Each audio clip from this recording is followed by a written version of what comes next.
Go yard. I got so much motherfucking design on right now. Break it down, bring it back, make it clap. I got 3 old thoughts, new block, where that thing. Bitches on my line, and you know. Assalamualaikum warahmatullahi wabarakatuh. Hai semua, perkenalkan sebelumnya nama aku Aini Rafida dengan NIM 23370003. Pada kesempatan kali ini, saya ingin mempresentasikan hasil analisis saya terhadap rendahnya kualitas pendidikan yang ada di Indonesia. Sebelumnya, saya ucapkan terima kasih banyak kepada yang terhormat Bapak Zul dan Bapak Rio, selaku dosen mata kuliah ekonomi. Sebelum masuk kepada pembahasan, perlu kita ketahui ada 5 poin yang akan kita bahas, yaitu analisis APKL, analisis USG, analisis penyebab, analisis dampak, dan analisis solusi. Nah, untuk mempersingkat waktu, langsung aja kita masuk pada slide berikut. Nah, pada slide kedua ini ada pendahuluan. Pendahuluan terbagi menjadi 3, yaitu adanya latar belakang, adanya tujuan, dan adanya manfaat. Yang pertama yaitu adanya latar belakang. Mengapa saya mengambil isu tersebut? Karena rendahnya kualitas pendidikan di Indonesia adalah karena lemahnya para guru dalam menggali potensi anak. Namun rendahnya kualitas pendidikan di Indonesia juga disebabkan karena kurangnya kesadaran dari peserta didik tersebut. Nah, yang kedua itu ada tujuan. Mengapa saya mengambil isu tersebut? Tujuan saya memilih isu tersebut karena masih rendahnya pendidikan di Indonesia. Dan isu ini harus segera diselesaikan karena akan berpengaruh besar terhadap negara. Dan yang terakhir ada manfaat. Manfaat saya mengambil isu ini adalah agar masyarakat lebih memperhatikan kualitas pendidikan yang ada di Indonesia. Nah, pada slide ketiga ini ada kajian pustaka mengenai isu tersebut. Pendidikan dalam arti luas memegang peranan yang strategis bagi setiap masyarakat. Bahkan kualitas bangsa dapat diukur sejauh mana kualitas yang diberlakukan. Jelaslah, bangsa yang mempunyai pendidikan yang berkualitas akan mampu menyediakan sumber daya manusia yang berkualitas menyeluruh. Pendidikan tidak hanya sebagai wadah penyiapan sumber daya manusia yang bermutu, melainkan juga sebagai wadah bagi pemberdayaan masyarakat. Pada slide keempat ini kita akan membahas tentang analisis APKL. A-nya yaitu aktual, masalah yang hangat dibicarakan. Yang kedua yaitu problematik, isu yang harus dicari, penyebab dan pemecahnya apa. Nah, yang ketiga adanya khalayak, yaitu jika masalah tersebut tidak diselesaikan akan merambat kepada orang lain. Yang keempat yaitu layak, masalah tersebut diprioritaskan. Untuk analisis APKL, saya mengambil 5 isu. Yang pertama, adanya permasalahan dana alokasi desa. Menurut saya itu termasuk masalah yang tidak hangat dibicarakan. Nah, dari situ saja kita tahu bahwa masalah tersebut tidak memenuhi syarat. Yang kedua, adanya pertumbuhan dan impor. Menurut saya itu masalahnya hangat dibicarakan, termasuk problematik, termasuk khalayak, dan termasuk layak.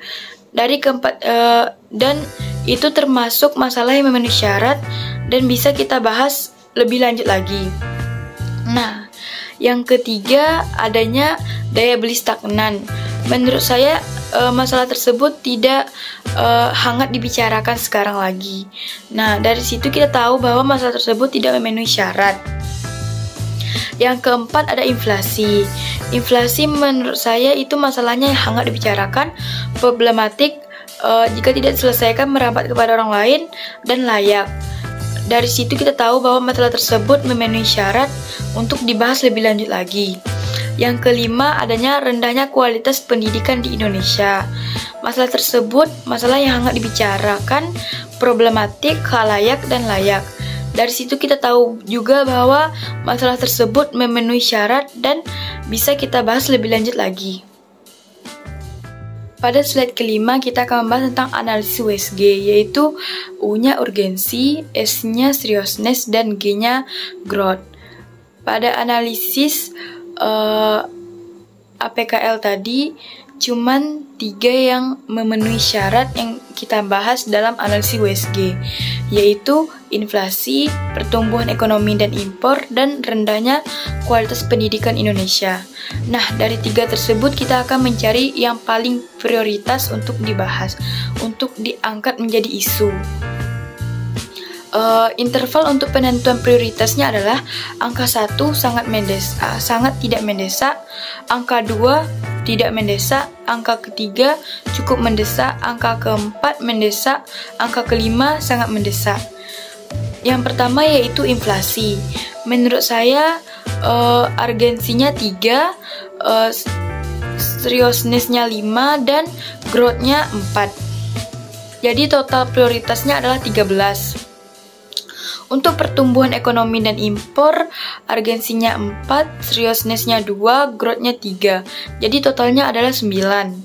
Untuk rendahnya kualitas pendidikan di Indonesia, urgensinya 5, seriousness-nya 5, dan growth-nya juga 5. Jadi prioritasnya 15. Jadi antara ketiga isu tersebut, yang paling prioritas adalah rendahnya kualitas pendidikan di Indonesia.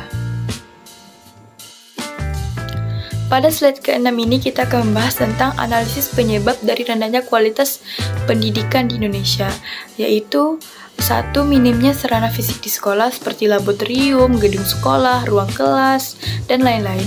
2. Rendahnya kualitas guru. 3. Guru belum sejahtera. 4. Kurangnya kesadaran siswa. 5. Pendidikan yang tidak merata. 6.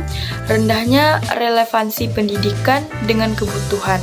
7. Mahalnya biaya sekolah. Selanjutnya, pada slide ke-7 ini kita akan membahas analisis dampak dari rendahnya kualitas pendidikan di Indonesia. 1. Menyebabkan Indonesia tertinggal dari negara lainnya. 2. Rendahnya mutu sumber daya manusia. 3. Rendahnya produktivitas. 4. Rendahnya daya.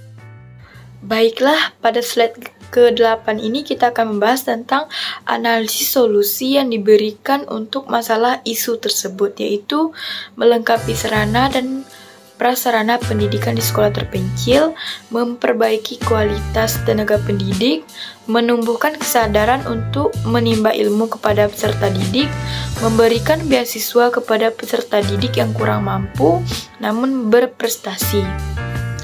Pada slide ke-9 ini, adanya pembahasan yaitu melaksanakan pendidikan merupakan tujuan suatu pendidikan.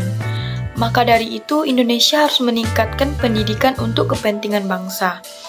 Melalui pendidikan, berbagai aspek kehidupan seperti agama bisa dikembangkan dengan melalui pelajaran-pelajaran di sekolah. Selain itu juga pendidikan juga menjadi tempat pengembangan pikiran seperti belajar menganalisis, memecahkan masalah, menyimpulkan, dan lain sebagainya. Pendidikan di Indonesia sangat rendah jika dibandingkan dengan negara-negara lain. Kini kualitas pendidikan di Indonesia semakin memburuk. Hal tersebut bisa dilihat dari kualitas guru, sarana belajar, dan murid-muridnya, sehingga menimbulkan berbagai masalah seperti pendidikan yang terlalu mahal, kurang relevan antara pendidikan dengan kebutuhan, kurangnya pemerataan pendidikan, rendahnya prestasi siswa, kurangnya kesejahteraan guru, rendahnya kualitas guru, rendahnya sarana fisik atau bangunan.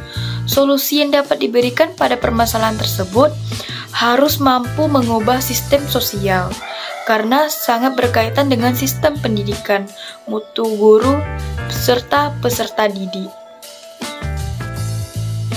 Pada slide terakhir ini, kita akan membahas kesimpulan dan saran dalam isu tersebut.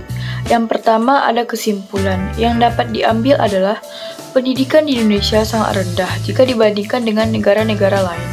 Kini kualitas pendidikan di Indonesia semakin memburuk. Hal tersebut bisa dilihat dari kualitas guru, sarana belajar, dan murid-muridnya. Dan saran yang dapat diambil adalah, sebagai peserta didik dan calon tenaga pendidik, maka kita harus meningkatkan kualitas pendidikan di Indonesia, yaitu dengan cara menumbuhkan kesadaran pada diri sendiri, serta menjadi pribadi yang kaya akan pengetahuan dan wawasan. Baiklah, hanya itu yang dapat saya sampaikan dari hasil analisis saya. Jika ada salah kata, mohon maaf. Wabillahi taufiq wal hidayah. Wassalamualaikum warahmatullahi wabarakatuh dan terima kasih.